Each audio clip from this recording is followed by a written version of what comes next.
O LogSim, ele permite que você desenhe um cabo só, assim, mais gordinho, tá certo? Assim, você tem um cabo só, transporta 16 bits ali, ele é equivalente a 16 fios, tá vendo? Isso é uma forma muito interessante de simplificar o desenho de um circuito. Você repara que esses dois circuitos aqui, ó, são absolutamente equivalentes. Aqui, ó, você tem um registrador de 4 bits, todos eles comandados por um clock. Aqui outro registrador de 4 bits, todos eles comandados por outro clock, que está aqui. A saída desse é entrada de dados desse, saída desse, entrada de dados desse. E aqui você tem 4 bits de entrada e 4 bits de saída final. Esse mesmo desenho, você pode fazer com o diagrama dessa forma que é. Aqui uma entrada de 4 bits, aqui um registrador de 4 bits, aqui um cabo gordinho de 4 bits, outro registrador de 4 bits e aqui uma saída de 4 bits. Então aqui está aqui o circuito. Tá bom, gente? O que acontece aqui? Como é que funciona esse daqui, gente? A cada subida do clock, esse registrador aqui copia, tá bom? Então 0101,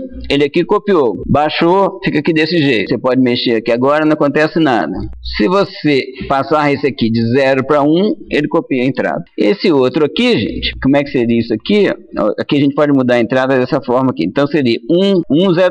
Isso aqui é C, isso aqui é 12. Então aqui, ó, o que eu fiz aqui? Copiei a entrada. Quando você faz aqui, você copia aqui também. Então 1100, tá? Os dois circuitos, isso aqui é o mesmo circuito com dois diagramas para ele. O de baixo, ele é muito mais fácil para a gente compreender. O de cima aqui, para você verificar que cada bit está sendo ligado no bit correspondente do outro registrador, você tem que gastar um tempinho para verificar. Nesse aqui de baixo, não existe problema. E você pode clicar aqui em cima e o LogSim mostra o que está armazenado aqui, tá bom? Ele mostra os bits e a interpretação dos bits como um binário em comprimento de 2, tá? Por isso que aqui está menos 4. Ou seja, então isso aqui é só uma forma de você desenhar circuitos de uma maneira que fica muito mais clara, muito mais legível o seu circuito.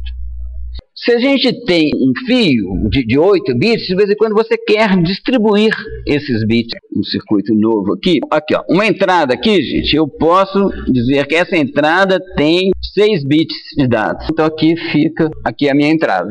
Eu vou querer separar a saída dela aqui em várias entradas. Uma com 2 bits, outra com 3 bits e ainda mais uma com 1 bit só, tá bom? Para dar os 6. Então agora aqui, ó, se eu faço essa conexão aqui, ó, por que ficou esse laranja aqui? Tá bom, gente? Que aqui tem 6 bits, aqui só tem 2.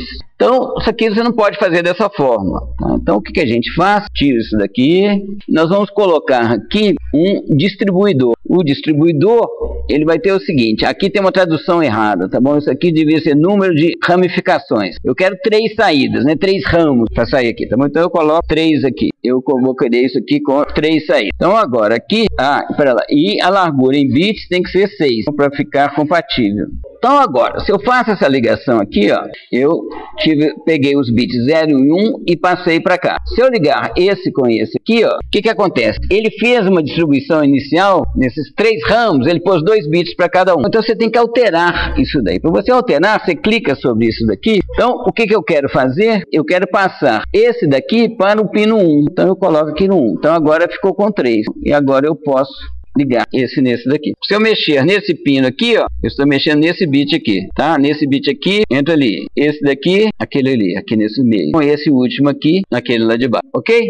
Então, para simplificar circuitos, a gente junta muitas vezes, tá certo? Quando isso é interessante, você junta vários fios num só. E de vez em quando você precisa separar esses fios. Você poderia inverter isso daqui, sabe? Fazer coisas mais complicadas, como você pegar o bit 0 e passar ele lá para baixo. Pronto, agora bagunçou o negócio todo. Então eu vou pegar esse bit 5 aqui e vou passar para cima. Então se você repara aqui, ó, agora se eu pegar o bit 0, ele está mexendo nisso daqui. Se eu pegar esse bit aqui, aquele de lá, esse bit esse de cá, este e esse último aqui, aquele outro bit de lá. Então você pode fazer o arranjo que você quiser configurando esse distribuidor aqui, é um splitter que a gente fala. Se você coloca, gente, um único fio ligando a saída de uma porta END com a saída de outra da porta END ou de uma porta OR, um fio ligando duas saídas de dois circuitos, o que acontece, gente? Esse mesmo fio, se uma parte coloca 1 nele e outra parte coloca 0, o que vai ter nesse fio? Você tem um problema lógico, você não sabe qual valor que está armazenado ali, e se você tiver 1 por 5 volts e 0 com 0 volts, você tem até um curto-circuito ali, você queima o seu circuito se você fizer esse tipo de ligação. Entretanto, é muitas vezes interessante, simplifica o desenho de circuitos, você ter o que a gente chama de um barramento. Um barramento é um fiozão só, em geral largo, tá certo?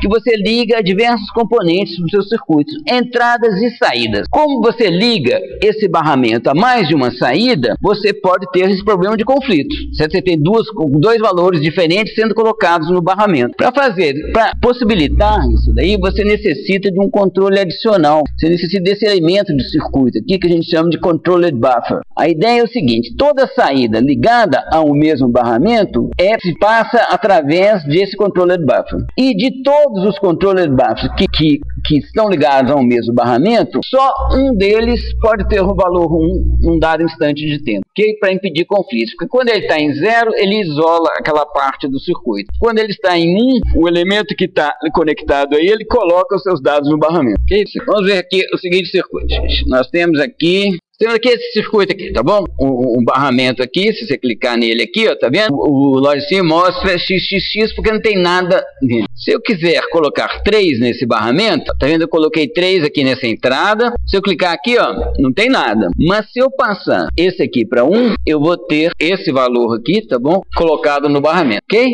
Como ele tá no barramento, se eu quiser copiar esse valor aqui para o registrador C, o que eu preciso fazer? Tá vendo?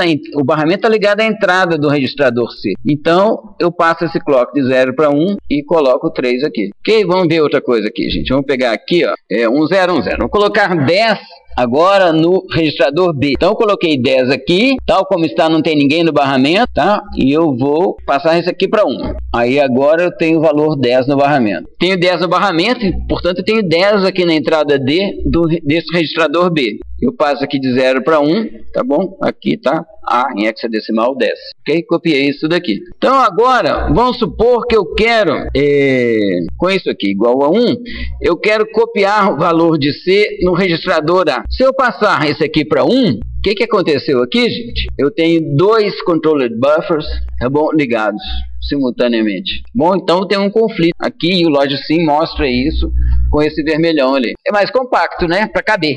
É só para a gente ver. Entendeu? É só consumo humano. Entendeu? Você mostra com 2 casinhas, você mostra 8 bits. Bom, esses nomes aqui, gente, fui eu que dei. Não funciona como se fosse um clock, não. Certo? Ele controla o acesso ao barramento. Então aqui agora, você repara, o que tem aqui nesse barramento? Tem esse valor aqui, tá vendo? Esse valor que está sendo colocado no barramento. Porque esse controle de buffer aqui está aberto. Repara que se fosse o contrário aqui, ó, o valor que estava no barramento seria esse aqui. Bom, que é o mesmo que se fosse esse aqui, ó, colocado no barramento, é esse que está aqui. Ok? O valor 10. Então com isso, gente, a gente consegue fazer os dados se moverem ao longo de um circuito. Certo? Você tem o barramento, você tem uns estacionamentos, assim, que são as memórias. Certo? Como é que você faz sair de um estacionamento para outro? Você coloca no barramento e aperta o clock do novo registrador para onde registrador destino. Então ele sai da fonte, vai para o barramento, do barramento ele vai para o destino. Okay? Com um controle adequado desses sinais. Certo? Do sinal de tomada do barramento e do sinal de cópia da entrada de dados de cada registrador.